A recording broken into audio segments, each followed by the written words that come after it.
Well, you know what a central bank is. It's a government bank, and its responsibility is to, apart from advising the government, its responsibility is to manage the monetary system, the money system, what we handle. And in Sri Lanka, at the central bank, we do more than that. We handle the exchange rate management of the country, the currency which we use. We manage the currency system, and in addition, we also do the accountants for the superannuation system, that's the EPF system in the country. So like that, we have a large volume of transactions that a central bank has to do. So I worked for 46 years there in different roles, and I was the governor for 9 years at the end. In between, we are released to other institutions to help the government. For example, I was the secretary of the Ministry of Industry for a second, and I was released also to the Ministry of Finance as the secretary, and served in so many institutions. In between, I had to come and go from the central bank. So about one achievement at least, is nothing to do with the central bank. We are one of the earliest victims of terrorism in Sri Lanka. Our bank was bombed by terrorists in 1994 and 95, and we had to rebuild the bank virtually from scratch. For example, we had the best economics and social science library in Sri Lanka. That was completely destroyed. We had to rebuild the whole library. It is a much bigger loss than I would say, the Jaffna library. Well, you see when a recession takes place, but if you go to define it, it's a slowing down of economies that is called a recession. It started, the current one, which was supposed to be the worst since 1930s, started in America. The financial institutions started crashing in 2007, one after another. The financial markets crashed, and within a short time it spread to Europe. The European banking systems were in trouble. Very soon it spread to all the other money markets in the world. This is called contagion. And when the money economy is affected, the economy is also affected. There is no money in the market. There were a lot of people thrown into unemployment. They lost their housing, which are mortgaged. Mortgage market crashed. So it was a very severe recession. Fortunately, those countries got together and took some collective actions with international organizations. G20, the IMF, the World Bank, those countries all got together and decided that must take action to stop this. Now, how do you stop a recession where the economy is coming down, there is no lending, people are thrown out of employment, the typical recession? How do you stop it? One is you stimulate the economies. That's called, you produce a stimulus means you put money into the economy, or more money in the hands of the people, or more money in the hands of company, and then get them to spend that money. Then it starts an effect, which we call the Keynesian effect. It starts activating other financial activity. That leads to banks lending, then it will lead to more house building, gradually. It's a slow process, but you start the process by injecting money into the economy. How do you do that? Bring down taxes. Now, bring down interest rates. In some countries, interest rates are 0 or 0.5%, so that you encourage banks to borrow and lend. Then you get banks to lend, start new activity, then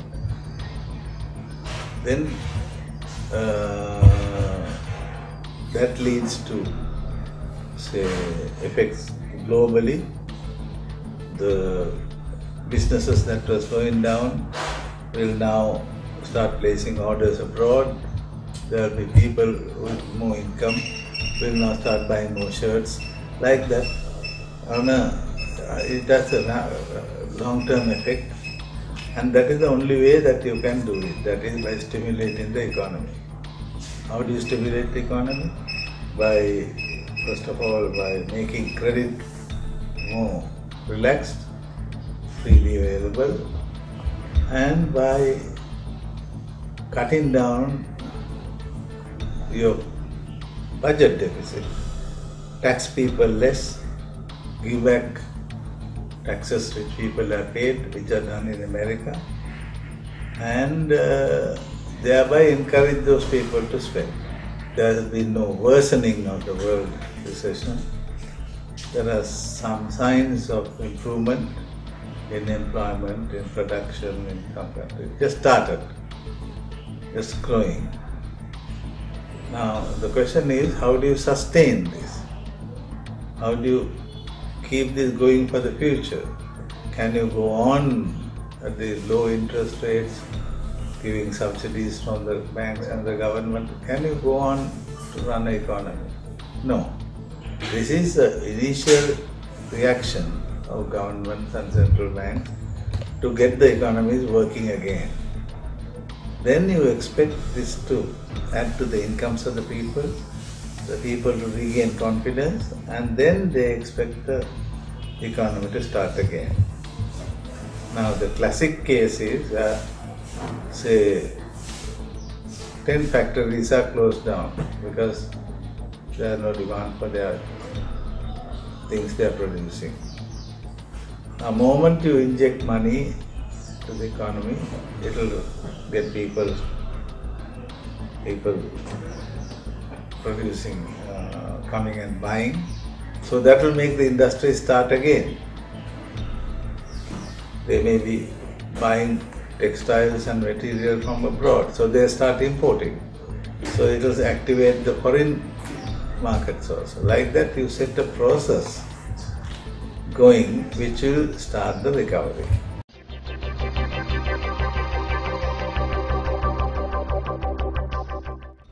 Whether we are out of trouble, the world recession, my answer is no. We are still vulnerable. What is good is whether we are in a position to have continuous economic growth, creating jobs and going on happily ever. But we have not reached that. Our dependence on the economy have increased. At the same time, we have borrowed heavily, as I told you, during the crisis period from world market. Theirs have to be repaid. So that's going to be burden in the next few years. So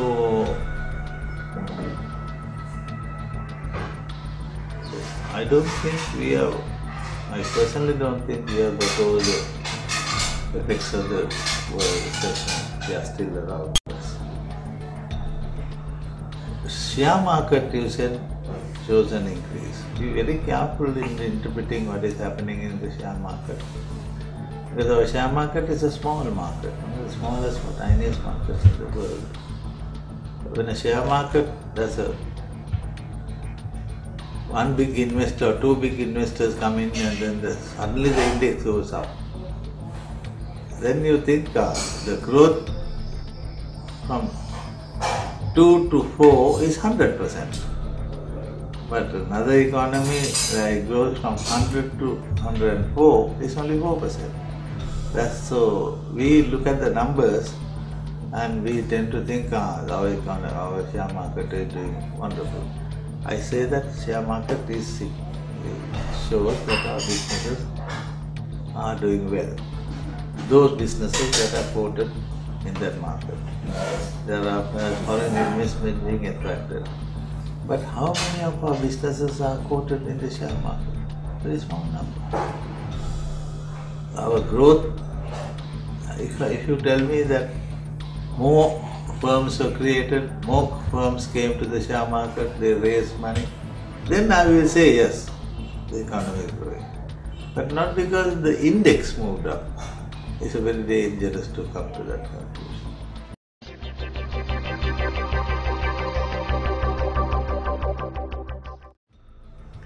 There is a belief that the moment the war is stopped, all that money that was spent on the war is now available for spending in other areas. This is a fallacy. This is not so. Most of the money spent on a war goes on the soldiers and their maintenance, their food, lodging, food and transport. Most of the money is very small amount, relatively small amount is spent on actually weapons of war. Now,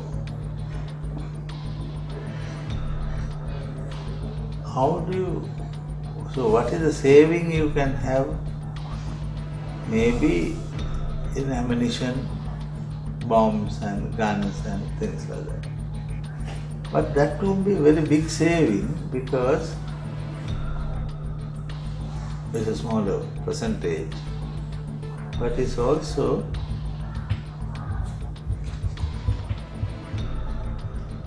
you need to maintain the security situation into the future.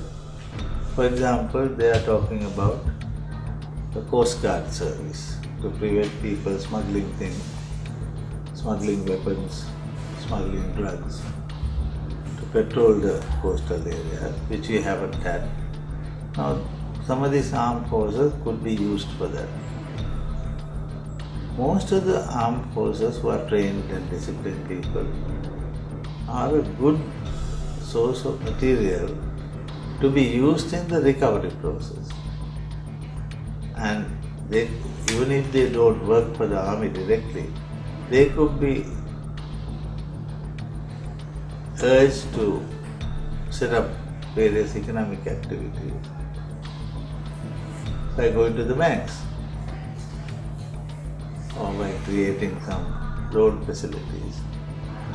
The point I'm trying to make is that by just putting a stop to the war, you don't have immediately a large quantity of resources available for you to invest. What you gain by stopping a war is you avoid the damage, the collateral damage, and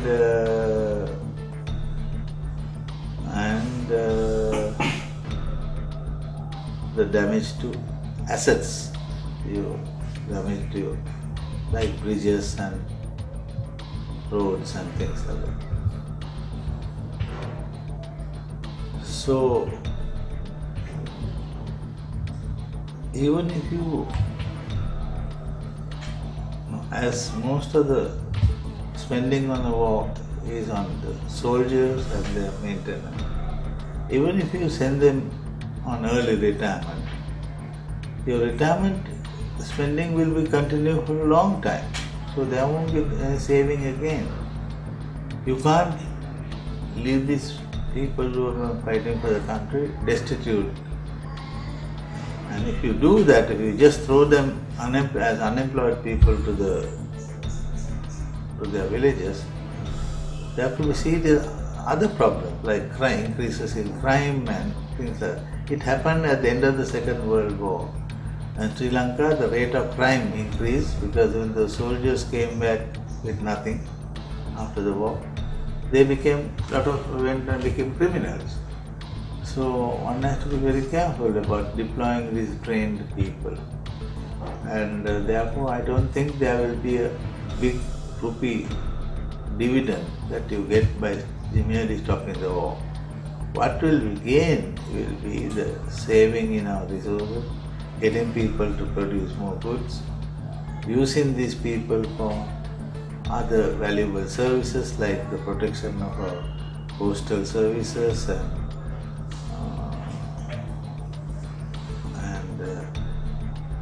giving protection to our shipping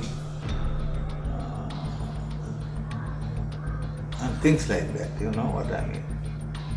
So there is no peace dividend, if you may answer, left for us to spend on various things. We have to use our resources, save them, and use them to do the tanks and the riverways and agriculture, all that. We have to use our own domestic resources. Of course, we can do this. The cost of some of this restoration is enormous.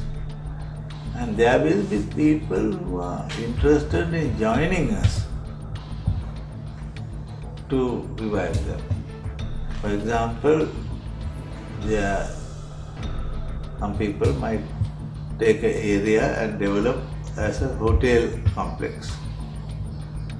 But large resources the foreign firms will bring, and then they will develop that whole area. Now, the question arises whether we should permit that sort of thing. And there are some people who say that when foreign investment comes in, it causes problems, which is not so. Actually, when you have foreign investment, what you are really doing is you are getting the resources of foreigners who will do business in this country. They'll make a profit, they'll take their profit share, and we will have the activity in this country producing something. Take India, for example. India is privatizing its airports. That means that the foreigners will take the airport and go and put it somewhere else. India will still have the airport. They'll have a more modern airport because the foreigners will bring in the money and technology and have improved airport. People who travel through that airport will benefit. New airlines will come to that airport. But the airport is there, yours. It's in the country. You are not lost to your independence because the foreigners come and started engaging in the airport. In the same way, the fact that foreigners will set up hotels doesn't mean that we lose our independence or our freedom. On the contrary, if we don't do those things and we become poorer and poorer, then we stand to lose our freedom because by creating problems for ourselves. After the war, there was euphoria, everybody was happy. But people, good long-term business people, will be thinking of more longer, larger and durable investment, will wait and watch the situation to see whether everything is settled down. In other words, a stable economic situation and a stable political situation. Those are also important. They have prepared large number of plans which they have given to the government of what they want to do. Now the government will have to decide on policy whether they are going to accept those plans. Take for example, there is a plan for a second airport in the south. Now, do you need that to be done by government money or government borrowing, which means you and I will let our children will have to pay in the future? Or would you allow it to be set up in partnership with a foreign company, which will bring in money, bring in the capital and the expertise and do it? That's a choice which the government has to do. It is in their book, public-private partnerships. I think this end of the war, there are a lot of expectation that private sector firms can form partnerships with government. Already they have started in electricity. They are doing it in several areas. So they need a climate of support from the government, non-interference in their activities, and quick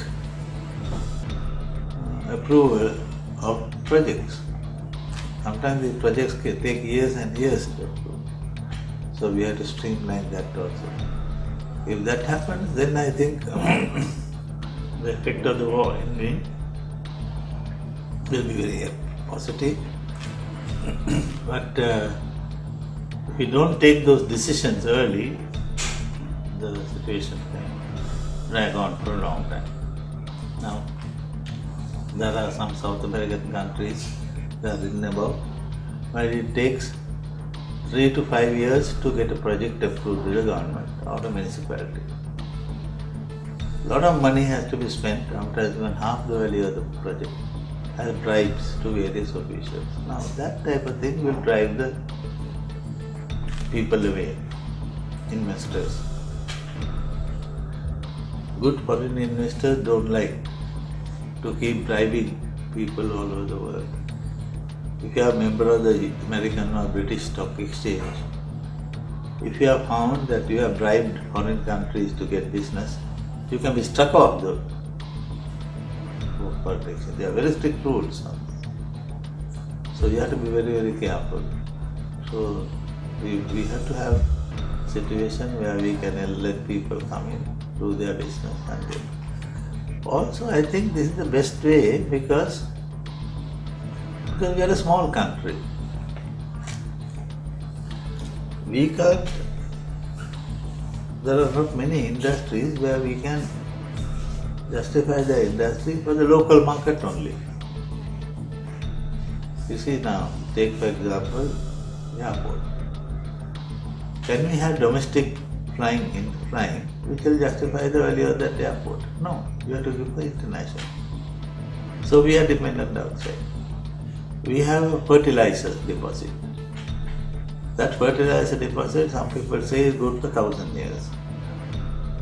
Now, if you are going to produce that fertilizer, which I think we should, without keeping it underground, then we must be able to go into partnership with international fertilizer companies because they have the expertise to do the marketing. It's not easy to make this high quality fertilizer, so we have to think very positively about this and encourage work out of economic policy.